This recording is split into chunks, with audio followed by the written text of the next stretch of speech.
Hi guys, my name's Aimee. Today I'm going to talk about the very basic fundamentals of chipping.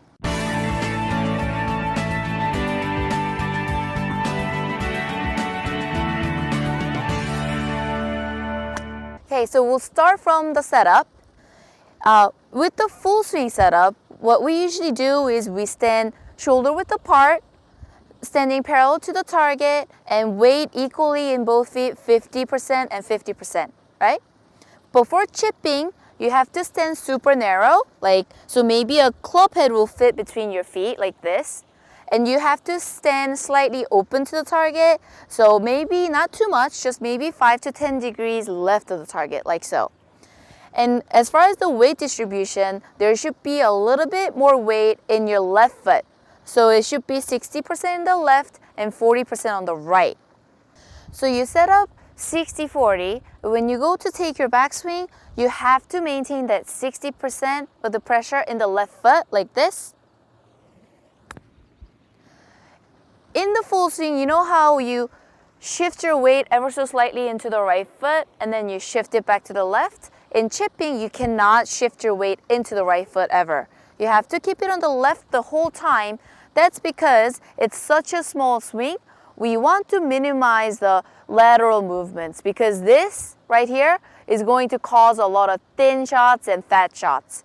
So just remember, we're setting up super narrow, slightly open, weight in the left, just so we can try and maintain that position in the backswing a little bit better. So beginners, when they start chipping, what happens is they think it's a small swing. So they only hit it with their hands like this, boom, boom, like this. That causes so much inconsistency and a lot of missed shots, a lot of top, a lot of fat shots. So when you look at the full swing, in the takeaway area, you don't ever just go with your hands like this, right? The whole entire body starts moving. Even though it's a very subtle movement, everything moves together. So in the chip shot, you actually have to do the exact same thing, except we're just not taking it as far back, that's all. So you stand narrow and the whole entire thing is going to turn back. Boom, you see that movement? It wasn't just hands only. On the way down, you have to use your body way more. So just so you understand it a little better, stand like this and pretend like I'm a door. So this is the wall right here and the hinges are on this side and this is the handle, right? So if the door is right here, the door usually opens and closes like this, right? The whole entire thing from head to toe. So from top of the backswing, what you're gonna do is you're gonna pretend like you're a door and everything's gonna turn through together. You see how even the head went together with the golf ball? And a lot of times in the full swing, people say, don't lift your head up. But when they say that, if you lift your head up before your impact, that's really bad. You don't ever want to do that. But with chipping, you have to turn your head with the golf ball through the ball.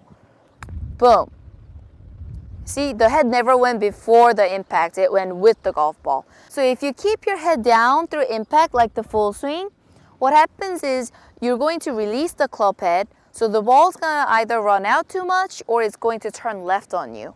So you're not gonna have too much control over your distance or direction. So with chipping, you have to remember to turn your head with the golf ball. That way you have better control over the spin and the direction.